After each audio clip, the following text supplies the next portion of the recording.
Any robot sufficiently advanced will inevitably kill all humans. That's not just my opinion, that's science. One of the early proofs of this theorem is the glorious Westworld. So I guess I'm back on the Crichton train. My only insight after watching 3 Crichton movies: he loves hair. I'm going to write something about the whole Crichton oeuvre shortly, but I need to get my hands on Great Train Robbery first. Recently I saw Looker, so expect that video soon. I just have to finish writing the outline. So Westworld is one of 3 resorts run by the Delos Company in the indeterminate future: Westworld, Roman World, and Medieval World. We spend most of our time in Westworld, so it gets to be titular. Titular. Turns out this flick is a pitch-black comedy, along with being a thriller and a message movie, all in one. It's a little weird. There are several moments where it takes the same premise that it wanted you to take seriously and dramatically one moment, and then turns it around and wants you to find it hilarious the next. This was an issue in Andromeda Strain too, when they wanted you to take the whole clean facility idea really seriously, and then threw in like a wacky shower scene so that you no longer took it seriously. Now, I know Andromeda Strain was Robert Wise, and I'll probably write more about him later. But I feel like the tonal irregularities come straight from the source material, which make it pure Crichton. As a director of his own stuff, I feel like Crichton is almost up to the task. Almost awesome direction is a hallmark of Crichton's work. Despite how I may sound, I'm really super hesitant to criticize the guy, because he can craft moments of legit filmmaking. I have tremendous respect for him as a storyteller. Original, substantive, human stories just told in the key of sci-fi. So I'm going to try and focus on the things I love about this movie. I love that we never really find out why the robots go nuts. They just do. I think one of the engineers/doctors describes it as spreading like a virus, but not a virus. And there's a clear pattern here which suggests an analogy to an infectious disease process.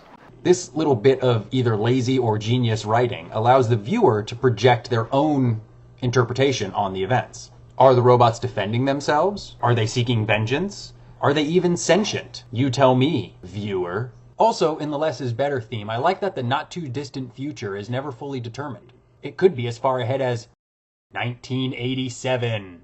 It's unclear. Everything outside the resort, unclear. Less is better.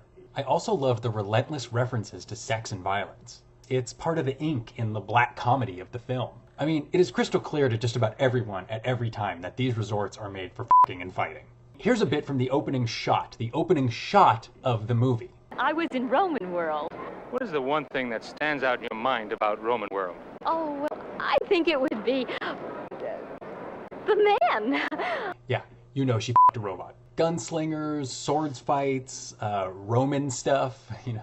You know what I mean by Roman stuff, right? The butt. All the baser human endeavors are catered to in the Delos Resort, and it's constantly reinforced that this is both expensive and decadent. But the comedy turns pitch black when the sun goes down, and the disturbing process of cleaning up the body starts unfolding.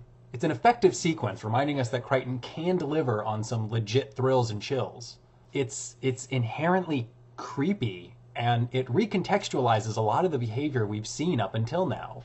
It turns it into something dark, something a lot darker, something more sinister, something that makes you stop and think that maybe, oh wow, okay, so we're back into good time fun mode, and now it's a silly good time fun bar fight?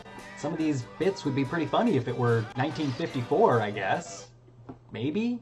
It's a strangely long sequence, and coming on the heels of the body cleanup, it's very abrupt. It's tonally very odd. And I guess it's supposed to be funny. I mean, we were just totally creeped out by the body factory behind the curtain sequence, and now we're, air quotes, laughing, end air quotes.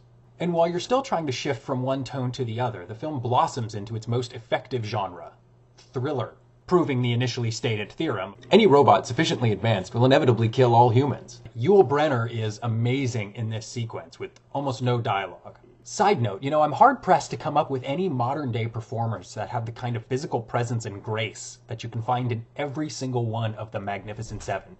I mean, look at this guy's walk. I'd be the and I to his The King any day, if you know what I mean. I mean Roman stuff.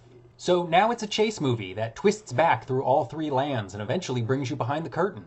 It's kind of like the end of Blazing Saddles. I half expected some sort of robot Dom DeLuise to come in and stick out his tush. Throw out your hands, stick out your tush, hands on your hips, give 'em a push. So yeah, there's some weird storytelling choices in the film, but it becomes clear that they were all in the service of crafting this particular creepy sequence. It was all building to this. For example, the workers in the resort all work in a needlessly airtight bunker somewhere deep below the resort. What this means is that if there's any computer malfunctions, they all suffocate and die.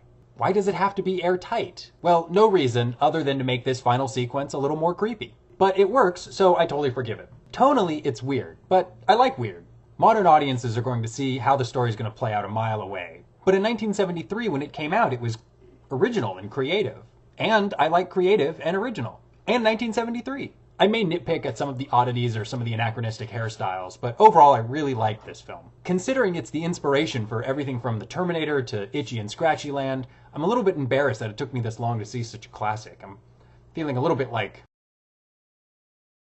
I half expected some sort of robot Dom DeLuise to come in and stick out his tush.